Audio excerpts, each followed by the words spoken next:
Paul McGuire Grimes, KSTP, Minneapolis, St. Paul. Richard, I am really delighted talking to you today. I've been a fan of your work, and I think you've just been such this ball of energy on Loki, and it's just been a treat watching you. Thank you, Paul McGuire. Yeah. Yeah. Now, Marvel knows how to keep a secret, especially with these series.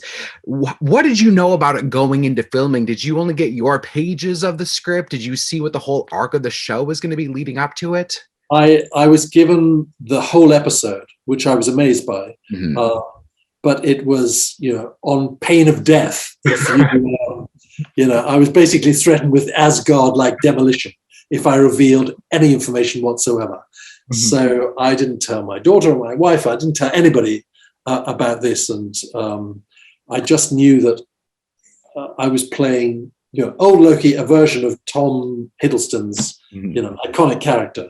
So that is as much as I knew, and that I think what helped is that I had to be in quarantine for 2 weeks in Atlanta. So in a sense, that really fed into my understanding of how this old Loki has been living such an isolated existence for all this time on this remote planets, and finally just can't take it anymore. It's like he's had enough of COVID, enough isolation, and willingly knows that he's going to be arrested by the bad guys. So TVA, and then has to make the ultimate sacrifice to Asgard. So all of that fed into making sense of this character. That's a very positive approach to being in isolation away from friends and family that may be continents away. Like, I think that's fantastic. Yeah. Now, do you have family and friends trying to pry you for information as these episodes are releasing? Once we saw that post-credit sequence that you were in. Yeah, but they'd had the dress rehearsal because I was in the final Star Wars Rise of Luke Skywalker. Mm-hmm. So they knew that, as you can tell, Paul, I'm a gas bag. So having to keep a secret like that was so torturous, but it was balanced by the fact that I knew that my kneecaps would probably be removed by Disney if I did reveal anything about Star Wars, or I'd be cut out of the movie. Right. So that kept me very, very quiet. So I'd had a dress rehearsal for that. So when it came to Loki, I thought, I know about this. And the fact that, it happened in the middle of COVID, we shot. I was there in October in this sort of window when I was allowed to leave England briefly. I thought, there's not too many people to tell. You can't sort of go online and go, I'm just going to call up a whole bunch of people and tell them what I'm doing this. So the universe conspired to make that easier for me. Right.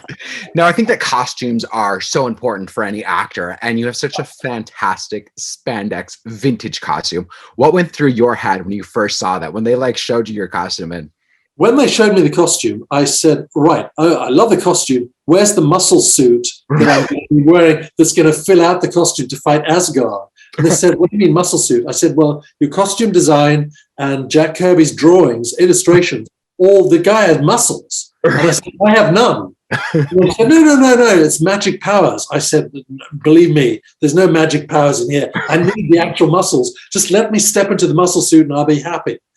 But they resisted me, and they did not give me a muscle suit, and I was bereft, frankly, and I was not given that. And I'm still sore to this day that I did not have my fantasy. I thought, finally, at the age of 64, I'm going to be in a muscle suit. I just didn't get it. Damn it. No, my God, I love it. I totally love it. Now, thinking about your character with the frog. Right. Yeah, I did think that with the whole, yeah. Oh, yeah. Thinking about your character and these group of Lokis, what would classic Richard E. Grant say to kid Richard E. Grant? Well, your father did say that you're going to spend your life in makeup and tights, and I'm afraid it's come true. Right. You've done it. That was a beautiful tweet. I saw you tweet that, and it was such a beautiful, look at me now, Dad. I made it happen. It's very inspiring. I love talking to you today. I got the rat signal. This has been such a treat, Richard, and you were so great, and can you ever forgive me? I wanted to mention that as well, too. Yeah. Thank you so much. Yeah, thank you. You're welcome. Have a great day. Congrats on the success of Loki. Thank you very much. Yeah, you're welcome.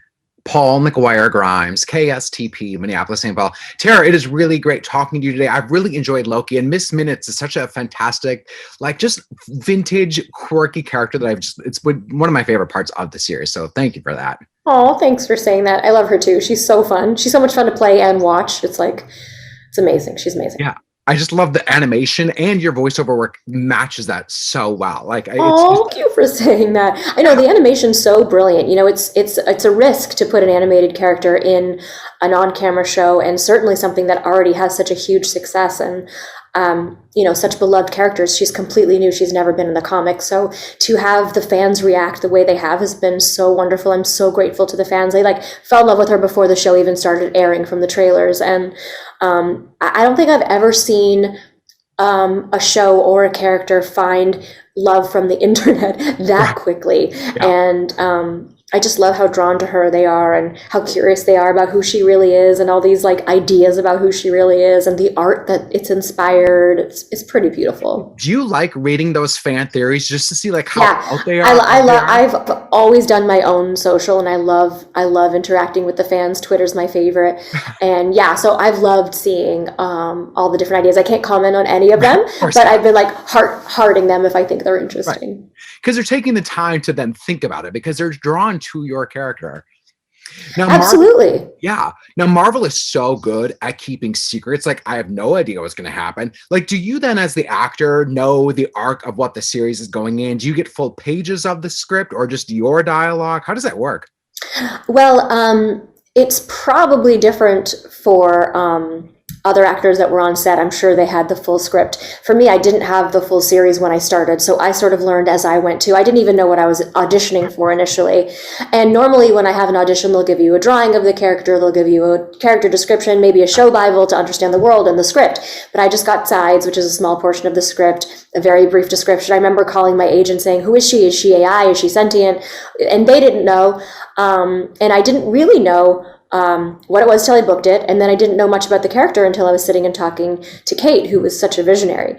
And each step of her arc, I learned as I went along, and it was an amazing journey and so much fun to watch. And there's so many places this character could go.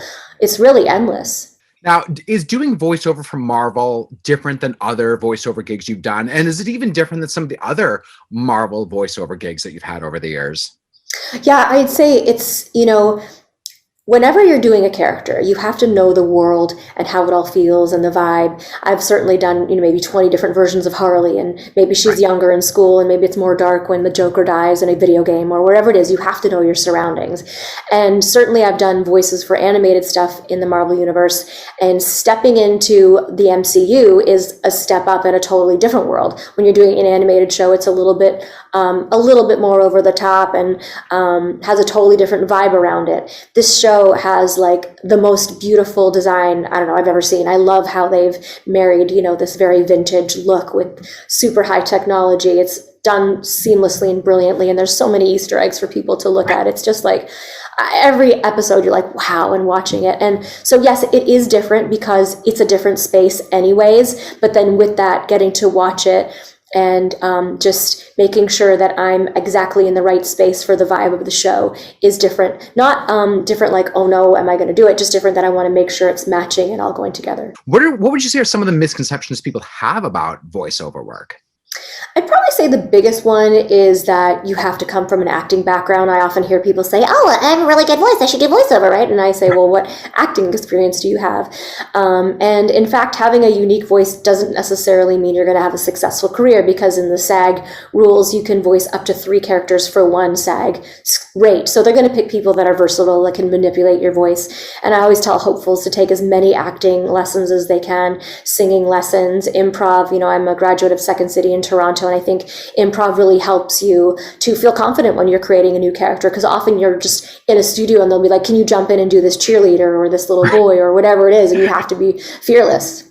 Awesome. Tara, this has been great. I got the rap signal. I appreciate the conversation today. I cannot wait to see what happens in Wednesday's episode, because I literally... I know, it's so good. It's so good. Thank you so much. Thanks for having me. You're welcome. Thank you. I appreciate it.